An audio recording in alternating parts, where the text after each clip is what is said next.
Hello दोस्तों, आज मैं आया हूँ जयपुर में सबसे प्रसिद्ध हवा महल। आप सभी को नज़ारा दिखाते हैं, एकदम खूबसूरत।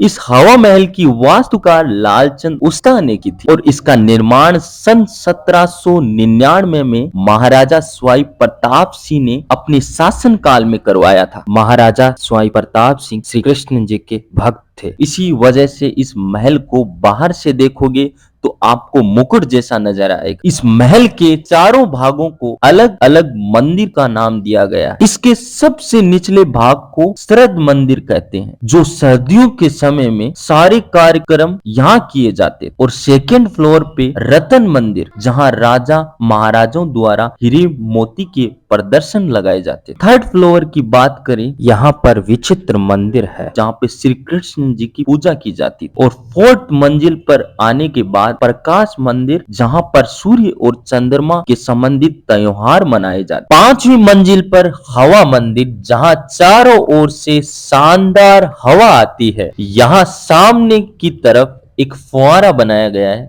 जो कि आज भी शाम के टाइम चलाया जाता है, जिससे यहाँ का माहौल बहुत ही शानदार हो जाता है। महल के इस भाग को प्रताप मंदिर भी कहा जाता है। ये सवाई प्रताप जी का निजी कक्ष है। इसके अंदर मोम का एक पुतला भी मिल जाएगा। इस कक्ष में रंग बिरंगे शीशे का उपयोग करके फूल पत्तियों की डिजाइन दी गई है। बाहर की तरफ से लाल बलुआ पत्थर से डिजाइन किया गया, अंदर लगे शीशे को ढका गया है। यहाँ पे दरवाजे पे तरह तरह की कलाकारी भी की गई है। ये है हवा महल के अंदर का भोजनशाला। इसके अंदर रानियां बाजोड़ का उपयोग करके जमीन पे भोजन करती थी। ये है महल की पहली मंजिल पर बना सबसे खास कक्ष, जिसको कहा जाता है शरद मंदिर। इस कक्ष को खास तौर पर रानियों के लिए बनाया गया, जहां पर मुख्य रानियां बैठकर बाहर के प्रदर्शन को देख सकती है। यहाँ पर जालियां भी बनाई गई है जो कि अन्य रानियां और दासियां बाहर के प्रदर्शन को देख सके। यहाँ छत पर कड़े लगे हैं, यहाँ पे झूले लगे थे। यहाँ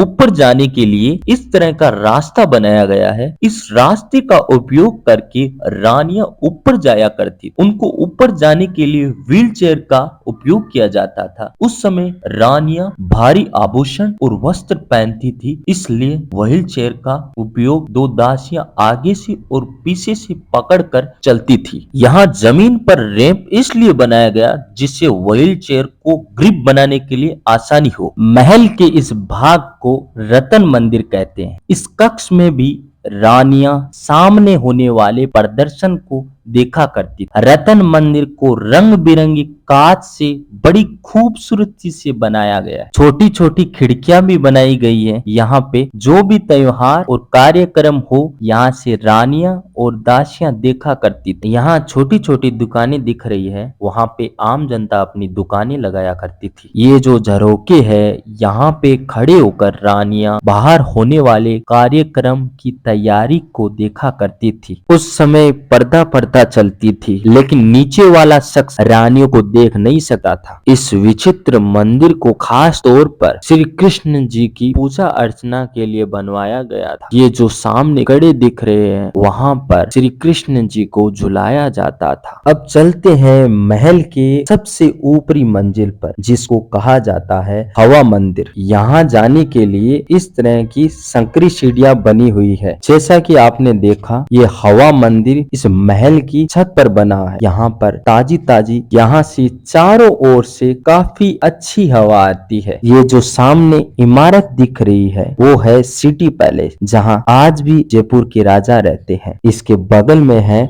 जंतर मंतर, जिसमें सूर्य की रोशनी का उपयोग करके समय देखने के लिए यंत्र बनाया गया। इसका पूरा वीडियो मेरे YouTube चैनल पर मिल जाएगा। आइए आपको महल के उस हिस्से में लेके चलता हूँ जहाँ पर लोग काफी कम घूमने आते हैं। इस गलियारे से होते हुए हम महल के अगले हिस्से में पहुँच जाते। उस जमाने में सुरंगों में 5 रास्ते निकलते थे। इनमें से एक रास्ता सही होता था, 4 रास्ते दुश्मन को भ्रमित करने के लिए बनाए जाते थे। जैसा कि आप देखेंगे यहाँ 5 दरवाजे बने हुए हैं। केवल यह सामने वाला दरवाजा ही इस्तेमाल में लिया जाता और 4 दरवाजे दुश्मन को भ्रमित करने के लिए बनाए गए। थोड़ा चलने के बाद आप पहुंच जाएंगे छोटी चौपड़ में। बाहर से आने वाले काफी यात्रियों को यही बताया जाता है कि हवा महल एक दीवार है, लेकिन मैं बता दूं इसके अंदर छोटी चौपड़ से बड़ी चौपड़ में लगभग आधा किलोमीटर बना गलियारा है। शाही परिवारों और दासियों के लिए बैठने की व्यवस्था की जाती थी। आइए आपको महल के अगले हिस्से में ले चलता हूँ। उस समय तरह तरह के कार्यक्रम के लिए बनाया गया इस महल के भाग में बड़ी खूबसूरती से कलाकारी की गई है। यहाँ पर सभी चित्रों को बनाने के लिए सब्जियों का इस्तेमाल किया गया है। यहाँ पर आप मूर्तियां देख रहे हैं, ये जो पुरातत्व विभाग द्वारा खुदाई में पाई जाने वाली उस जमाने की मूर्तियां हैं। हवा महल की एक खासियत बात, ये बिना नींव का बना हुआ दुनिया का सबसे बड़ा महल है। इसमें 953 खिड़कियां हैं।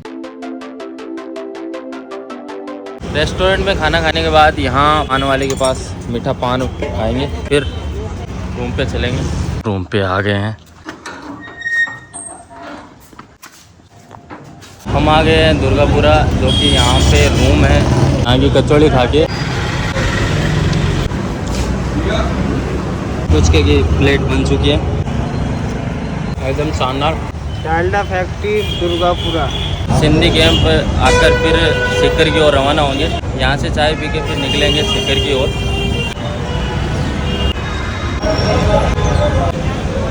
तो साथियों, जयपुर से सीकर में पहुँच गए, अब जा रहे हैं अपने रूम। तो दोस्तों, रूम पे पहुँच गया। भाई लेके आया लिम्का, उसको पी रहे हैं साथी लोग बैठ के। साथ वाले देख रहे हैं मेरा आमेर गेट का व्लॉग। कैसा लगा भाई? काफ़ी बढ़िया लगा, ये वाला काफ़ी शानदार वीडियो बनाए। इसमें मिस क्या कर रहे हो भाई इसमें मैं नहीं हूँ यार। यार तू क्या मिस कर रहे हैं? मैं भी यही मिस कर रहा हूँ। तो इस ब्लॉग में तो आप हो गए। इस व्लॉग में तो हूँ मैं। हाँ, मेरे को लेना जरूर। आपने आमेर गेट का ब्लॉग नहीं देखा है तो जाके देखो। Thank you for watching this video.